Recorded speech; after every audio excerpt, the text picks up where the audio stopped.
오늘은 그 성경 말씀 이렇게 읽는 것보다는 레위기 말씀드리거든요. 제사법에 대한 제사법이 예배법이기 때문에 거기에 대한 내용도 조금 내용이 좀 많아가지고요. 그래가지고 우리가 그 내용들로 우리가 예배에 대해서 채워보도록 하겠습니다. 예배.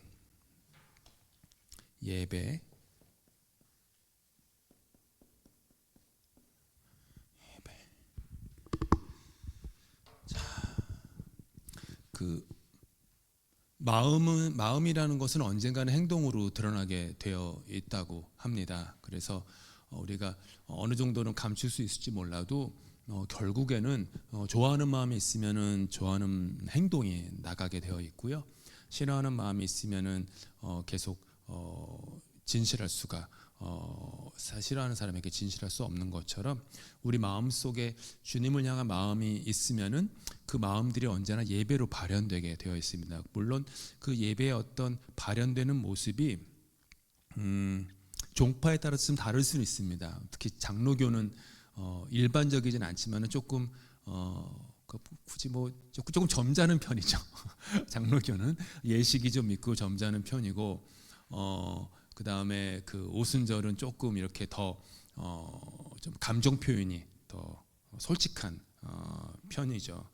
그런 것들도 있고 근데 그게 꼭 어떤 교단이나 종파만의 것은 아닌 것 같습니다. 저는 이제 그 통합 측 그 대한예수교 장로회 그를 쭉 뭐 제가 뭐 선택한 건 아니지만 그냥 집 앞에 있는 교회들이 늘 그랬기 때문에 이렇게 다녔고, 물론 유년주일학교 때는 그때는 몰랐는데 돌아보니까 이제 그 감리교였던 것 같아요. 몇 년 동안 감리교 선데이스쿨 다니고, 근데 대부분의 시간들은 이제 그 통합 측 장로교에 있었는데, 장로교였긴 했지만은 당시 그 80년대 90년대 요때 그 한국 교회 어떤 분위기라는 게 있었던 것 같아요. 그래서 그때 아마도 그 여의도 순복음교회가 60년대부터 이렇게 부흥하면서 그 순복음 영성들이 전국 그를 휩쓸었죠. 그래서 그 순복음교회가 처음 가져온 게 구역이었죠. 그 전에는 그 구역이라는 게 없었는데 여의도 순복음교회가 제가 알기로는 구역이라는 그거를 갖고 온 것이고, 그리고 또 예배나 이게 찬양이나 어떤 그런 좀 이렇게 표현들이 더 정직하다고 해야 되나, 좀 이렇게 익스프레시브 표현이 많죠. 그래서 제가 있던 곳도 그렇게 예배를 그렇게 드렸던 것 같습니다. 그래가지고 그런 것들이 많았어요. 물론 각자 교회 그 어디서 생활하시는지 제가 다는 모르지만 뭔가 이렇게 표현되는 방식들은 다 있어요. 막 활발하게 표현되기도 하고 점잖게 혹은 좀 조용하게 표현되기도 하지만, 중요한 거는 이렇게 막 손을 들고 혹은 큰 소리로 혹은 잠잠하게 앉아서 있건 간에 중요한 거는 진실함이 드러나냐라는 거죠. 그렇죠?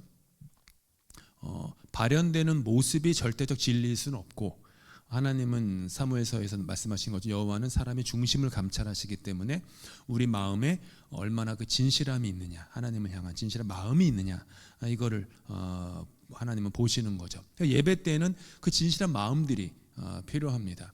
겉으로 발현되는 모습들은 어떨지 모르지만 하나님은 한 사람 한 사람 보시면서 진실한 마음으로 예배를 드리는 사람들을 찾으시죠. 하나님은 요한복음에서도 하나님은 예배하는 자를 찾으신다고. 그러니까 하나님은 가만히 기다리시다면서 예배하는 자들이 이렇게 오고 그런 게 아니라 다니신다라는 거예요. 예배하는 자들을, 진실하게 예배하는 자들을, 신령과 진정으로 예배하는 자들을 이렇게 찾으신다라는 거예요. 그리고 주님은 예배하는 자들을 기뻐하십니다. 주님이 가장 기뻐하시는 것은 예배예요. 예배라는 것은 이따가 보겠지만 근본적으로 예배의 핵심 어떤 정신 그리고 자세는 내가 죽고 하나님이 사는 거예요. 내가 죽고 하나님이 사는 것. 그래서 제사에는 언제나 그 죽음이라는 것이 있지 않습니까? 우리도 이렇게 십자가, 우리는 예배될 때마다 생명을 얘기하지만 그 생명이 나아갈 때 결국 십자가를 지나야만 돼요. 그러니까 우리는 예배 때마다 죽음을 생각합니다. 그리고 죽음 이후에 생명, 죽음을 통해서만 얻을 수 있는 그 새로운 생명을 우리가 돌아보는 것처럼, 예배는 그런 하나님이 찾으시는 그런 하나님의 예배자를 찾으신다. 신령과 진정으로 예배하는 자들을 찾으신다. 뒷부분에 보겠지만은 성경 단어 하나가 이제 좀 꼼꼼하게 성경을 보게 되면은 좀 유익한 부분이 뭐냐면 예배하는 자를 찾는다고 했어요. 하나님은 예배 드리는 자를 찾는다고 하지 않고 예배하는 자를 찾으신다. 예배 드린다라는 것은 그냥 이렇게 뭐 어떻게 뭔가 예배는 삶이라는 거죠. 행위라는 거죠.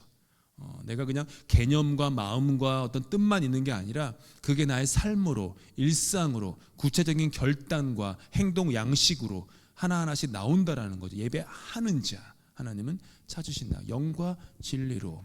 그래서 예배에 대한 어떤 내용들을 우리가 오늘은 좀 정리를 해야 될 텐데, 받으신 유인물에 보니까 예배 여러 가지 그 단어들이 있어요. 우리 저기 새신자반 교재에도 있는 내용들을 제가 주로 새신자반에 있는 내용들을 핵심만 정리하고 그 외의 예화들은 제가 경험한 예화들이나 또 저의 생각들, 저의 경험들, 그 다음에 또 우리 여긴 이민교회잖아요.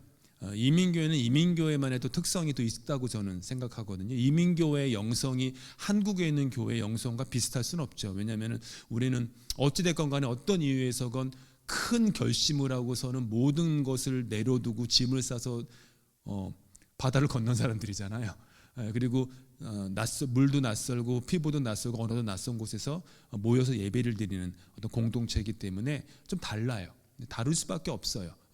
그래서 그런 부분들에 있어서 조금 차이는 있겠지만 골격은 그 책에서 갖고 왔습니다. 히브리어로 이제 아바드 혹은 샤하 둘 다 섬기다, 부복하다, 절하다라는 뜻이 있고요. 헬라어 프로스퀴네오 경배하다, 또 헬라어 라티리오 받들어 섬기다. 전부 다 예배에 사용되는 구약의 언어나 신약의 언어 전부 다 종이 주인을 섬기는 태도, 이게 있다라는 거예요. 종이 주인을 섬길 때 아까 우리 찬양한 것처럼 내게 있는 향유가 주께 가져와 그 발 위에 입맞추고 라고 했어요. 그 발 위에 입맞춘다. 즉 종은 주인의 발에 입맞추는 존재입니다. 발에 입맞추기 위해서는 자신을 낮춰야 합니다. 땅에 엎드려야 합니다. 서가지고 주인의 종에 입맞출 수 있는 사람은 정말로 굉장한 신체 능력을 갖고 있지 않은 사람을 제외하고는 가능하지가 않습니다. 그렇잖아요. 그러니까 발에 입맞춰야 돼요. 우리가 예전에 좀 임내 찬양으로 가장 오래 불렀던 찬양이 아마 예수 우리 왕이여인 것 같아요. 우리가 뭐 어떤 건 몇 달, 어떤 거는 그렇게 하는데 예수 우리 왕이여, 예수 우리 왕이여. 그러니까 한번 머릿속에 상상해 보세요. 우리가 예배 드리는데 저 화면에 있는 곳에 보좌가 있는 거예요. 예배 드릴 때마다 주님께서 그 보좌에 앉으십시오. 거기에는 손동희 목사도 우리 당회도 권사도 우리 교회 누구도 아니라 오직 예수님 한 분만 저 보좌에 앉으십니다. 이렇게 우리가 고백하는 거예요. 그리고 우리가 하는 모든 예배 행위는 거기에 나가서 그 발 위에 입맞추는 거예요. 입맞춘다는 것은 사랑의 고백이죠. 내가 낮아짐의 고백이죠. 섬김의 고백이죠. 내 몸, 내 인격은 어떤 내 감정, 느낌 이런 것들이 중요한 게 아니에요. 사라지는 거예요.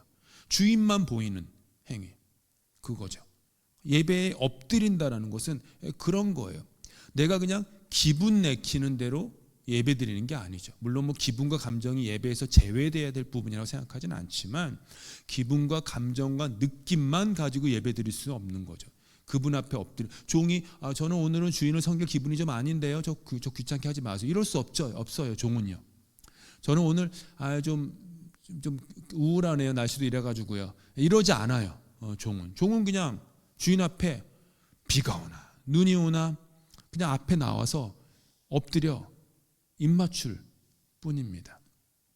세상의 종과 하나님 나라에서 드리는 예배의 종의 차이는 사랑이 있느냐 없느냐의 차이일 거예요. 그렇죠?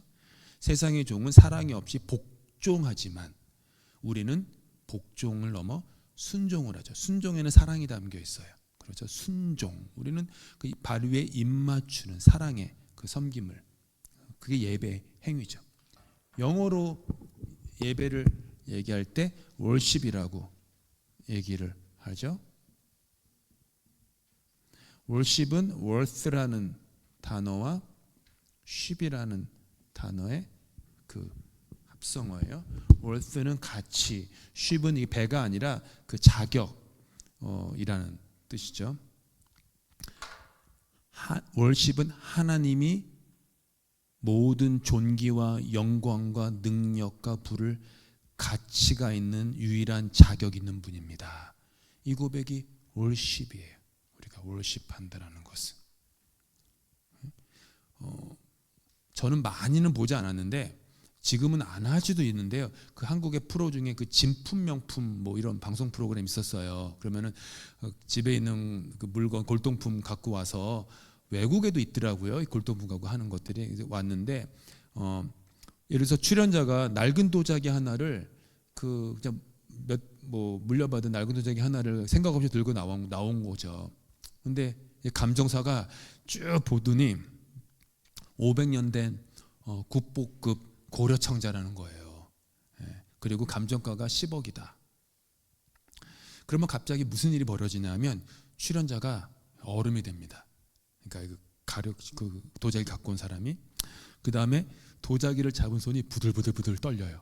예전에는 그냥 이렇게 아무렇게나 가지고 다니고 집에서 뭐 이러면서 그래도 뭐 아버지 할아버지 때부터 주신 거니까 이렇게 좀 관리는 좀 했지만은 그래도 그 정도로까지 생각은 안 했어요. 근데 갑자기 못 잡는 거야. 부들부들 떨리는 거 10억짜리야 이게. 어떡하지? 갑자기 그 도자기를 모시는 태도가 되죠. 근데 한번 생각해 보세요. 도자기는 변한 게 있습니까? 도자기는 어제나 오늘이나 내일이나 500년 된 고려청자로 감정가가 10억이에요.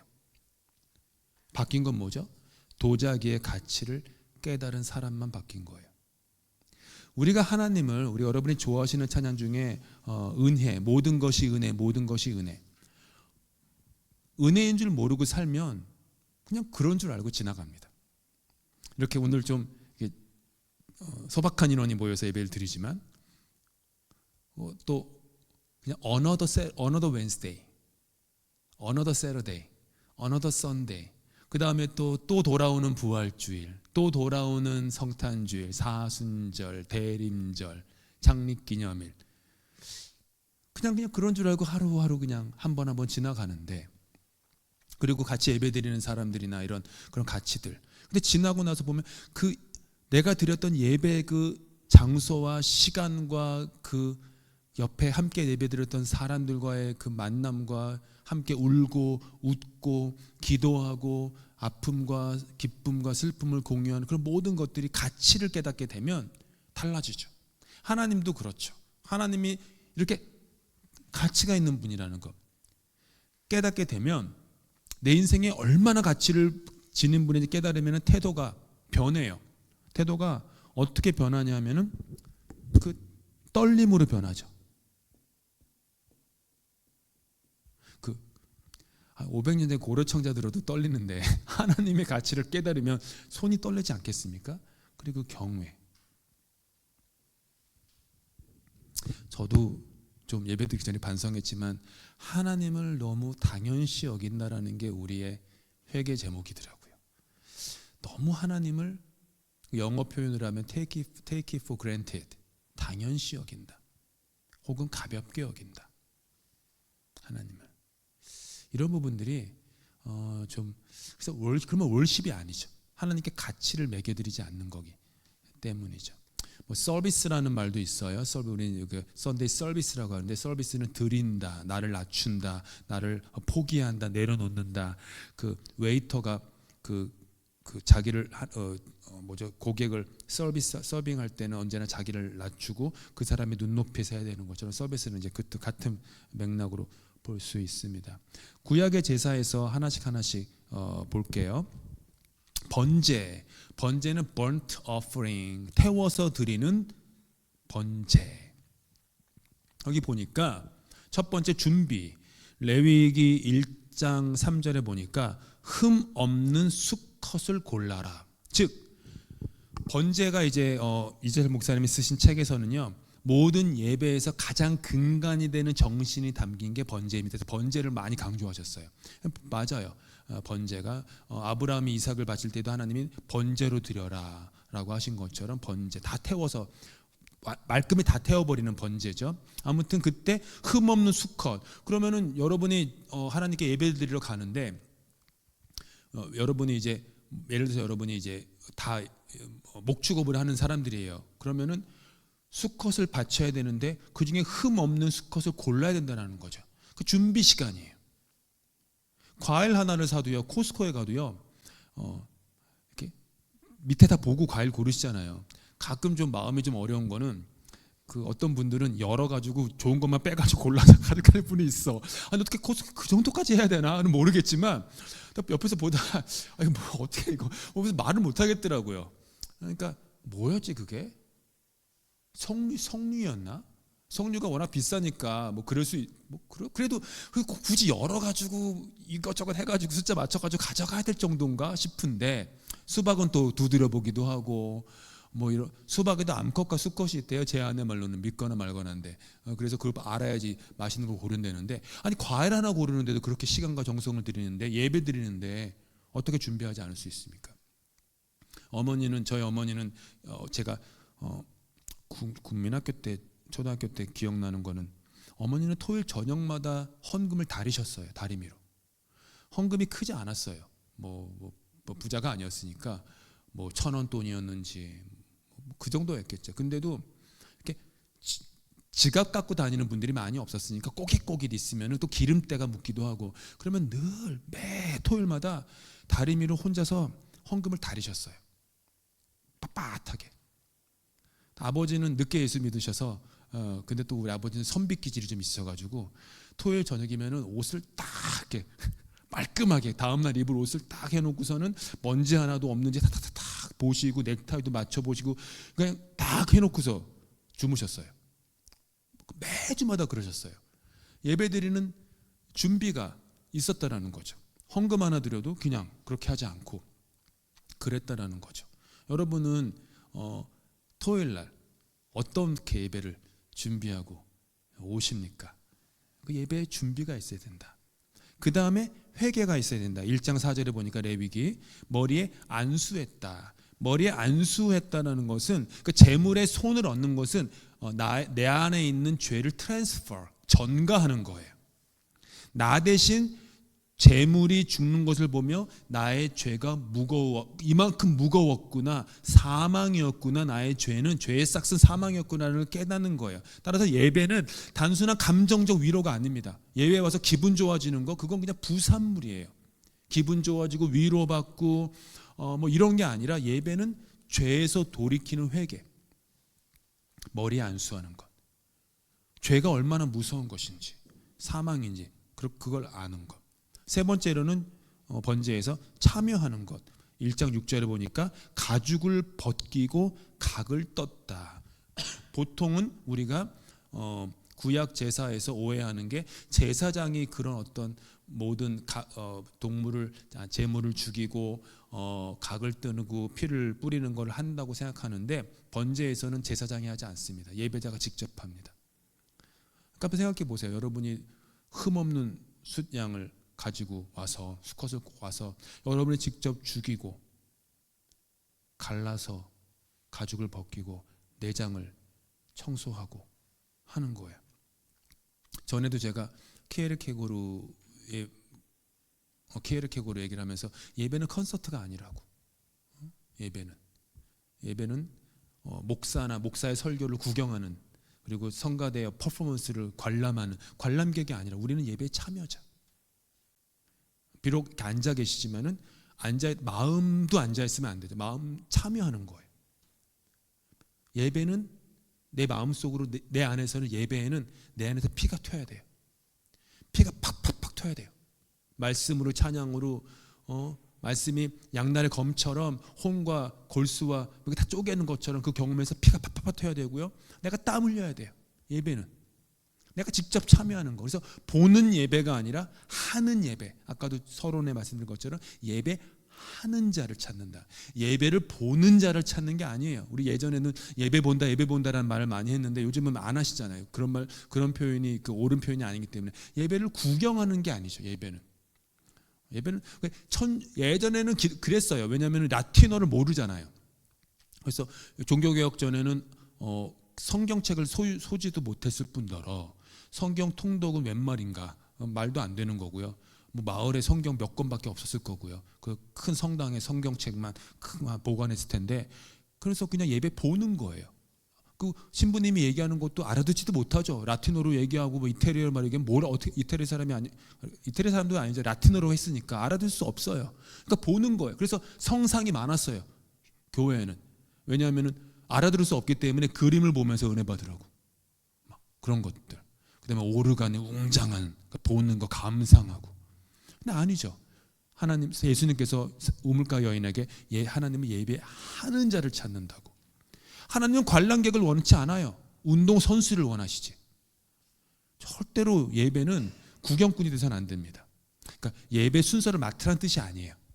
그게 아니라 마음이 내가 예배에 그냥 관람하고 영화 보는 것처럼 있는 게 아니라 내가 예배를 하는 자. 그리고 내 안에서는요, 말도 못하는 일들이 돌아가야 돼요. 피가 튀기고 무너지고 세워지고 엎어지고 코 깨지고 부러지고 오만 가지 일들이 마음 안에서 이렇게 일어나는, 예배하는 것. 마지막으로 번제에 있어서 소멸 1장 9절에 보니까 불살라 바쳐라. 불살난다라고 할 때 불을, 그러니까 불태운다가 아니라 불을 불사르다. 다 태워서 없어질, 싸그리 없애라. 감정, 지식, 물질, 나의 성공, 나의 실패, 나의 전부가 제단 위에서 불살라져야 합니다. 그리고 불은 위로 타올라요. 언제나. 불은 아래로 내려가는 법이 없어요. 작은 생일 그 촛불 하나 놔도 불은 올라가요. 나를 태워서 하나님께 올려드리는 거예요. 언제나. 주님 나를 받으시옵소서. 두 번째로 소제가 있습니다. 소제는 grain offering이라고 돼요. 그래서 곡식을, 소제라는 거죠. 곡식을 빻아드리는 제사로, 빻는다라는 것은 성품과 인격의 변화를 의미하죠. 우리 교회 사명선언처럼 사람들을 이끌어 예수 그리스도와의 인격적 관계에서 자라게 한다. 이거는 변화예요. 인격의 변화, 성품의 변화라는 거예요. 고운 가루를 갖고 오라고 했어요. 2장 1절에 보니 고운 가루. 곡식 알갱이 그대로 갖고 오지 말아라. 나의 고집, 나의 자존심, 지식, 욕망이라고 하는 거친 알갱이를 가져오지 말아라. 그거를 곱게 빻아라. 예수님을 따르는 길인 자기 부인을 갖고 와라. 자기 십자가를 가지고 와라. 커피 좋아하시잖아요. 커피 원두는요, 볶아진 채로 있으면 향이 나지 않아요. 단단한 원두가 그라인더에 들어가야 합니다. 그라인더에 들어가서 으드득 으드득 으드득 소리를 내면서 완전히 부서지고 가루가 되어야 비로소 뜨거운 물을 만나 짙은 향기를 내는 게 커피예요. 커피도 그레인이잖아요. 그레인. 덩어리 원두로는 커피를 내릴 수 없어요. 귀한 손님이 왔는데 너무 좋은 원두에 하면서 원두를 그대로 담은 다음에 뜨거운 물을 붓는 사람이 어디 있습니까, 세상에. 갈아야죠. 으드득 으드득 소리를 내면서. 교회 안에서도요, 예배를 드릴 때 나라는 자아가 덩어리째 있으면 예배가 온전치 못합니다. 예배를 드릴 때 내가 으드득 으드득 으드득 갈아져야 돼요. 예수의 십자가로, 말씀으로 갈아져야 돼요. 그리고 함께, 교회는 공동체라서 나라는 자아가 덩어리째 살아있으면 공동체와 불협화음을 냅니다. 언제나 그래요. 으드득 으드득 갈아져서 고운 가루, 자아가 파쇄가 돼야 돼요. 그렇게 으드득 갈아지면 예수 향기가 나고 함께 어울리게 됩니다. 두 번째로는요, 누룩 금지.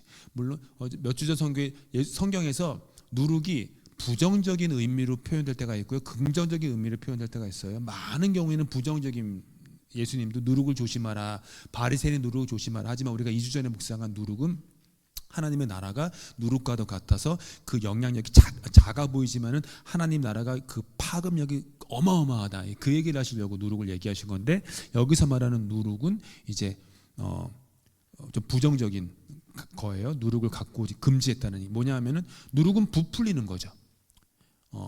자기를 과장해서는 안 됩니다. 부풀리는 마음, 교만한 거, 허영한 거, 이런 것들, 그런 마음으로 그러니까 예배는 그런 것들이 깨어져야 돼요. 겸손해야 됩니다. 진실해야 됩니다. 그 다음에 소재에 있어서 그 빠꾸 누룩을 넣지 않은 거에다 뭘 넣으래요. 뭘 넣냐? 2장 13절에 보니까 소금을 넣으라 그래요. 소금을 꼭 거기다가. 소금의 성질은, 소금은 자기가 녹아짐으로 말미암아 맛을 내고 부패를 막습니다. 예배자는 녹아져야 됩니다. 내가 녹아짐으로 이웃을 유익하게 합니다. 내가 녹아짐으로 예배를 온전하게 합니다. 내가 녹아짐으로 부패를 막고요, 세상을 살맛 나게, 짠맛 나게 해준다. 그게 소재입니다. 페이지 넘기시면요, 속죄제가 있어요. 속죄제는 핵심은 즉각적인 회개와 결단인데요. 이게 뭐냐면은 영어로는 sin offering. 그러니까 속죄제라는 3번과 4번이 저도 가끔 헷갈리거든요. sin, 근데 영어가 확실히 더 좀 이해가 쉬워요. 속죄제는 sin, 내가 죄를 지었을 때 드리는 거고, 속건제는 guilt, 이웃과의 관계에서 내용이에요. 그래서 속죄제 먼저 볼게요. 의도하지 않게 지은 죄나 부지 중에 지은 죄를 깨달았을 때 드리는 제사로서 죄를 짓는 즉시 하나님과의 관계를 회복해야 함을 강조해요. 속죄제는 특별한 절기가 아니라 그냥 그 즉시, 그때 즉시로 드리는 거예요. 그래서 첫 번째 항목은 예외가 없다라는 것. 레위기 4장 2절과 27절에는 누구든지라고 해요. 제사장이건 온 회중이건 족장이건 평민이건 왕이건 지위 고하를 막론하고 예외가 인정되지 않았어요. 죄 앞에서는 모두가 다, 하나님 앞에선 단독자이기 때문에 누구든지 예외 없이 속죄제를 드려라. 그 다음에 4장 28절을 보니까 깨닫는 즉시 드려라 라고 되어 있어요. 번제나 소제는 정해진 시간에 드립니다. 정해진 시간에 드리게 되어 있어요. 근데 속죄제는 깨닫는 그 순간 드려야 돼요. 여러분이 그 죄를 깨달았으면은요, 깨달았네, 주일날 예배 가서 회개해야지, 그거 아니라는 거예요. 그 자리에서 깨달았으면, 깨닫지 않았으면 시간이 지나가겠지만 깨달았으면 그 자리에서 즉시로 다음 제사 때까지, 다음 예배 때를 기다리지 않고 드리는 것, 그게 즉시성, 즉 삶이라는 거예요.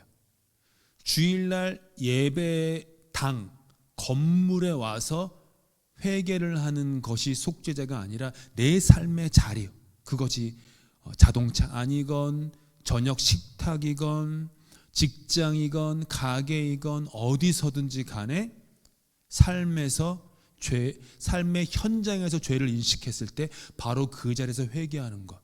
자동차 운전하시다가요, 문득 마음속에 내가 잘못했다라는 마음이 떠오를 수 있다면 운전하시다가 회개하셔야 돼요. 눈 감지 마시고, 주님, 제가 잘못했네요. 마음 잘못 썼네요. 말이 잘못 나갔네요. 혹은 마음을 잘못 먹었네요. 아무도 몰라도 내가 그런 마음을 먹었었네요. 그렇지 않은 줄 알았는데, 즉시로 회개하시고, 식사하시다가 만약 깨달으시면 잠깐 멈추고 회개하세요. 잠깐 멈추고 깨닫는 즉시 하셔야 돼요. 다윗의 예화는 공개적으로 회개했다. 우리아를 죽이고 밧세바와 동침했을 때 왕인 자가 회개했다. 그 내용이고요.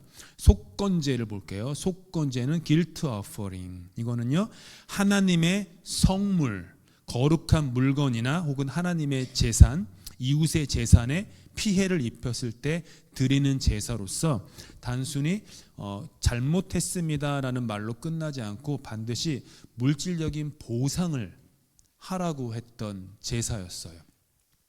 이 배상의 법칙이 뭐였냐 하면은요, 레위기 6장 5절에 보면은 그 재산의 피해를 입힌 것에다가 5분의 1을 더 해야 된다. 즉 20%의 이자를 부과해 가지고 갚으라고 했어요. 그러니까 이 속건제는 기도만으로는 부족하다라는 거예요.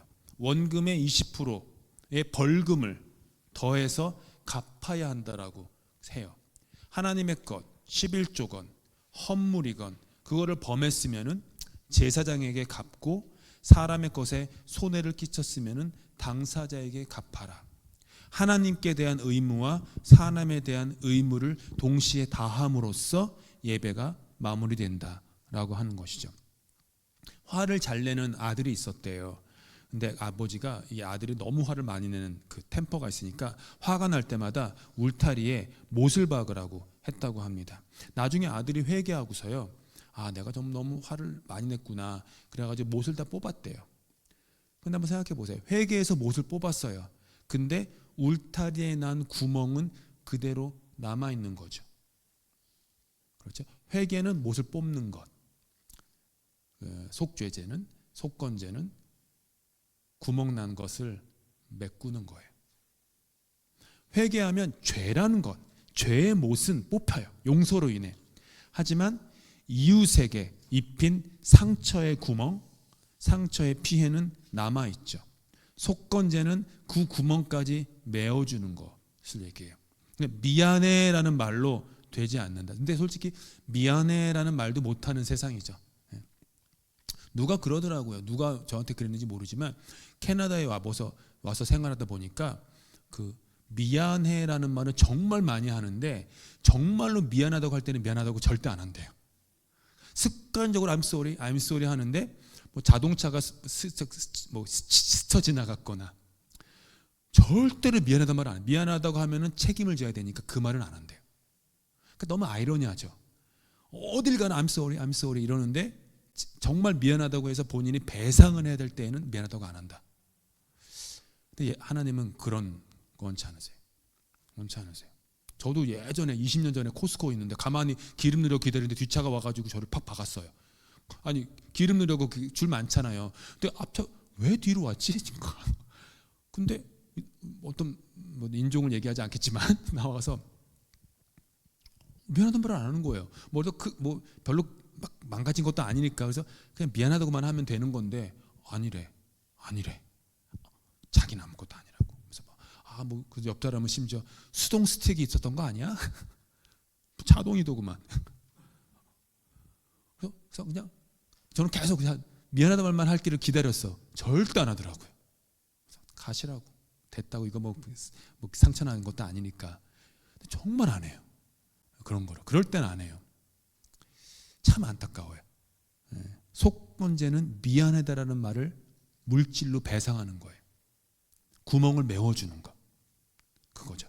속죄제와 속건제 차이는 이거죠. 속죄제는 돌이킬 수 없는 죄에 대해서 드린다는 얘기를 보통 하고요. 속건제는 돌이킬 수 있는 거, 뭐 사기를 했거나 도적질을 했거나 횡령을 했거나 뭐 이런 거예요. 갚을 수 있을 때 갚아야 되는 거죠. 말씀 듣다가 누군가에게 빚진 것이 막 문득 생각나시면은 기도 많이 하신 후에 20% 얹어가지고 갚으세요. 없으시면 아니면 누가 나한테 빚진 것만 생각하지 마시고 내가 나한테 빚진 것도 있을 수 있고 아내와 남편 사이도 빚진 게 있을 수도 있지만은 20% 얹어서 하시든지 꼭 해야 돼요. 그런 것도 하고 뭐 새신자반에는 나오지 않았지만 다른 책에서 이재철 목사님이 그 유명한 예화가 있어요. 그 제네바에서 목회하실 때 그렇게 교인 집에 가면 그 비행기를 타고 그 스위스 제네바에 그 이민을 오신 유학을 오신 그 한국 기업에서 일하는 분들인데 그렇게 대한항공 담요가 많더래요.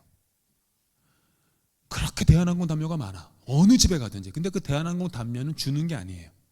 덮으라고 하고 놔두고 가야 돼. 근데 모든 교인들이 그렇게 대한항공 담요를 집에 갖고 있더래요. 설교 때 그 한마디 했어요. 나도 회개하면서 대한항공에다가 그 담요 돌려준다고. 그랬대요. 그래야 되지 않나요?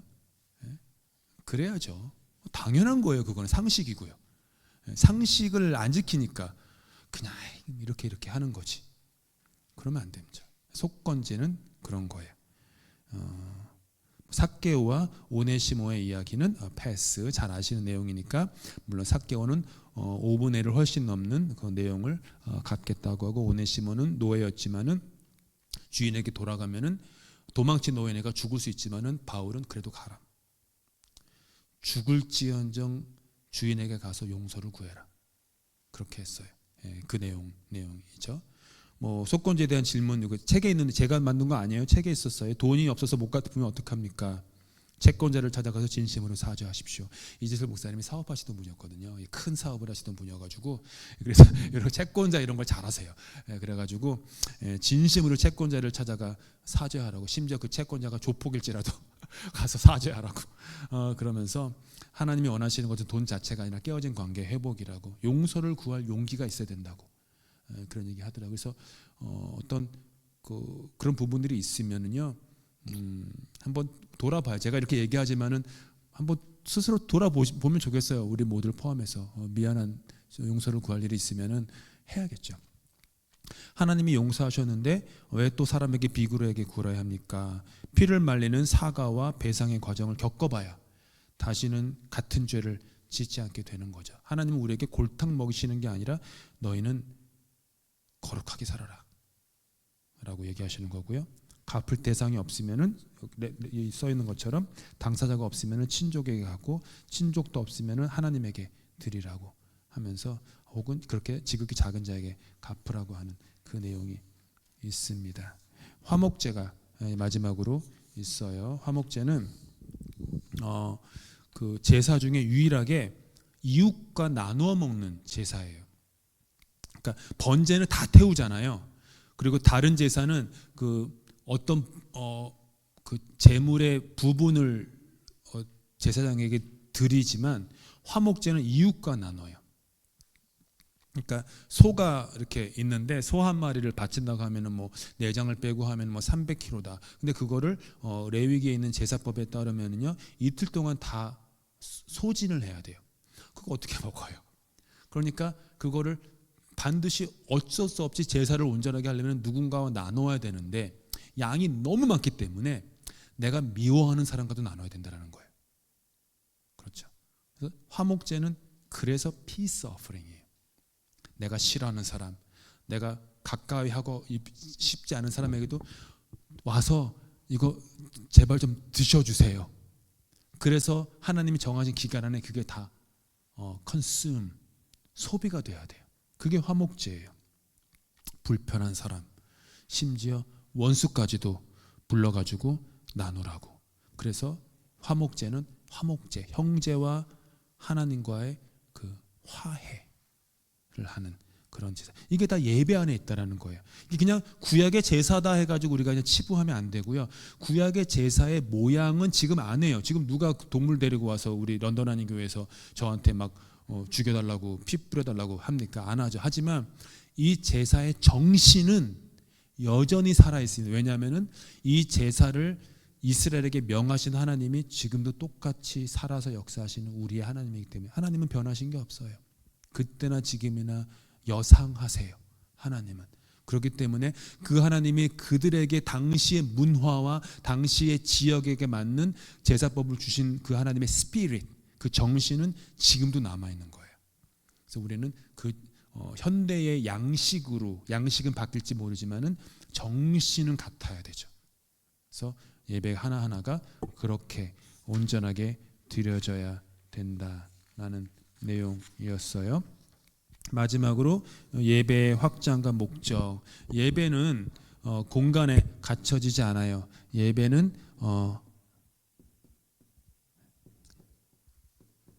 모이는 교회이지만 또한 보내는 교회입니다.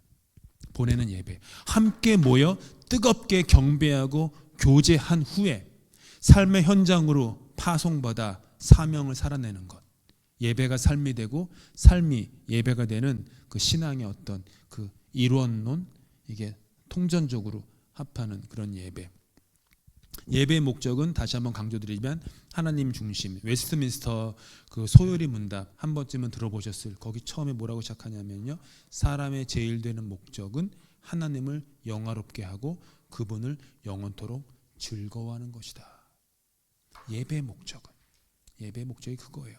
인간 중심적 예배를 드리지 말고 그냥 뭐 내 병 고침, 물질 축복, 심리적 위안, 문화적 만족, 그것을 위해서 하나님을 수단 삼으면 우상 숭배. 하나님이 목적이 돼야 돼요. 하나님이 수단 되면 안 돼. 하나님 목적. 그분이 보좌에 앉으셔야 됩니다. A.W. 토저라는 그 분은 이렇게 말씀하셨어요. 누구든지 자신의 목적을 성취하기 위하여 하나님을 그 수단으로 찾는 자는 결코 하나님을 발견할 수 없습니다. 하나님이 목적이 돼야지. 나의 목적을 위해서 하나님을 사용하면 뭐 좀 심하게 얘기해서 그거는 무당, 굿과 다름이 없죠. 굿이 그거잖아요. 자기의 목적을 위해서 어떤 인간이 아닌 존재에게 소원을 비는 게 굿거리잖아요. 근데 우리가 예배당에 와서 굿할 수 없잖아요. 내 소원, 내 물질 축복, 심리적 위안, 문화적 만족. 물론 그건 있어요. 예배 문턱을 그렇게 넘으시는 시작을 하는 거가 바람직하지, 그러니까 뭐 그렇게 잘못했다고 저는 생각하지 않습니다. 예배 교회 문턱이 어떤 분들에게 높게 느껴지는 심리적으로 교회 문턱을 넘을 때 물질의 축복을 받기 위해서, 뭐 자녀의 건강이나 자신의 건강을 위해서, 혹은 마음의 위안과 위로를 받기 위해서, 혹은 이민 생활의 정보와 또 혹은 심지어 교회에 와서 네트워크를 형성해서 사업을 좀 더 확장시키려는 마음으로 오실 수 있어요. 그럼 뭐 괜찮아요. 하지만 그렇게 들어올 때는 그렇게 들어오더라도 그 목적으로 1년, 5년, 10년, 20년 남아있으면 안 된다는 거죠. 그건 그냥 엔트리 포인트였을 뿐. 시간이 지나면서 그 엔트리 포인트마저 회개하고 하나님과의 깊은 인격적 관계로 들어가서 그분이 목적이 되는 그런 예배가 돼야 됩니다. 우리는 지금 예배 드리러 오실 때 어떻게 오십니까? 하나님을 목적 삼아서 정말로 다시 한번 강조하지만 웨스트민스터 사람의 제일 되는 목적은 하나님을 영화롭게 하고 그분을 영원토록 즐거워하는 것. 정말 그 목적으로 내가 수요 예배건 토요 예배건 주일 예배건 그 예배에 오고 있는가? 아니면은 목적이 다른 데 있는가? 우리가 늘 돌아보면서 그걸 준비를 해야 됩니다. 오늘 이렇게 쭉쭉 봤는데요.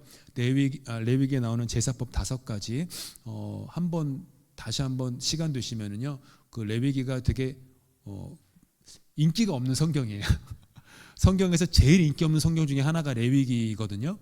근데 적어도 앞부분에 있는 그 제사, 보통 대부분 1장, 2장, 3장, 4장 요 정도에서 끝나잖아요. 그거는 그 제사법이 제가 설명해 드리지 않은 부분도 솔직히 좀 몇 개 있어요. 꼼꼼히 들여다보면요. 그런 걸 보면서 나는 지금 주님 앞에 어떤 예배를 드리고 있는가, 그리고 주님은 나에게 어떤 예배를 원하시는가, 내가 지금 이거는 잘 되고 있는데 안 되는 건 뭘까, 내가 출석은 잘하는데 나의 토요일이 좀 부족하진 않나? 라는 부분이라든지, 혹은 예수님께서도 형제와 화해하기 전에는 예배당에 오지도 말라고까지 얘기하셨는데 내가 지금 화해하지 못하고 있는 부분들은 있지 않나? 그래서 뭐 어려우시더라도 예배당 들어오시기 전에 부부 사이에 좀 싸운 거를 화해하고 들어오시는 게 좋습니다. 싸운 그 마음 그대로 예배당에 들어오셔서 멀찌감치 떨어져 앉지 마시고, 그래도 물론 뭐 급히 화해하면 또 마음이 준비가 안 됐는데 화해가 안 될 수 있지만 애는 써야죠. 그런 마음, 그 자녀에게도 그렇고 서로 간에 또 그런 예배를 드리려고 어떻게든 애를 쓰고, 요즘은 뭐 체크로 헌금하시지만은 제가 뭐 체크를 다리미로 다릴 것까지는 아니지만 뭐 좀 옷도 좀 잘 준비하시고 마음도 준비하고, 그러니까 전반적으로 그런 스피릿이, 예배 스피릿이 있을 때 하나님은 그런 예배자를 찾으신다. 그런 예배자를 찾으신다 생각하면서 인간 중심의 예배가 아니라 하나님 중심의 예배, 마음과 목숨과 뜻과 힘을 다해서 하나님을 사랑하고 그분을 예배하면 하나님이 도와주십니다. 하나님 함께 하세요. 그리고 뭐 교재 마지막 부분에 그 자전거 타는 예화가 나와요. 그래서 그 언덕길이 있는데 언덕길은 너무너무 힘들어서 고개가 깔딱깔딱 넘어가는 데인데 그 아시안 게임 뭐 금메달 선수인가 그분이 쭉 가다가 돌아와 가지고 가는 사람들을 뒤에서 그 자전거 타면서 쭉 밀어줬대요. 이렇게. 그러면 넘어갔다고. 예배라는 그 언덕이 인생의 고개가 넘어가기 어려울 수 있지만은 말씀이 뒤에서 밀어주고 성령이 밀어주고 이렇게 그렇게 예배가 회복되고 그때 우리 인생의 고개를 잘 넘어갈 수 있다라고 하는 그런 예화가 아름다운 예화가 있었거든요. 그래서 온전한 예배로 우리가 하나님께 그렇게 드려질 수 있으면 좋겠습니다. 네, 이상으로 마치도록 하겠습니다. 잠깐 기도하고요, 마치겠습니다.